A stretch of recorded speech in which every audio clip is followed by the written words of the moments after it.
Hallo julle, ek het net gou vir julle vandag gewys die rys wat ek van praat. So jy soak jou rys in water oornag, the longer the better. Gee hom so lekker roer dat lekker al die styfsel 'n bietjie losmaak en as hy die boe begin lê, dan weet jy die watertjies is nou reg. Daarna gooi jy vir hom in 'n skotteltjie of as jy in 'n bad kan sit, nog te beter.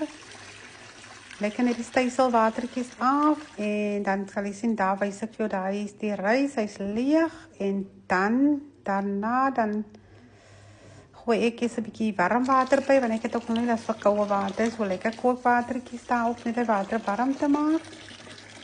En dan soak ek my voete in hom en dan smeer ek hom so die ryswater dat hy so oor my bene gaan. Ek vryf hom in en ek gooi die water so oor. Jy kan dit so vir 'n halfuur, 40 minute doen. En ek het ook sommer my voetspa gebruik, so ek borrel ook sommer lekker daaronder en daai is hoe jy dit doen. The more times you do it, the better. En vryf hom net so in die ryswater, sal so insouk in jou bene in. En dan sal jy sien die verligting na 'n rukkie. So doen dit so 1 of 2 keer 'n week. Doen dit wanneer jy kan. En mense dit help.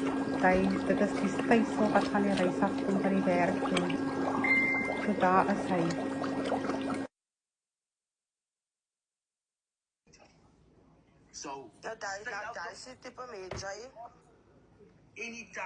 So ja, daar is die videoetjie. Ek is nou nie so experience om te edit en al die tipe dinge. Ek het nou die beste van my vermoë gedoen om dit te doen.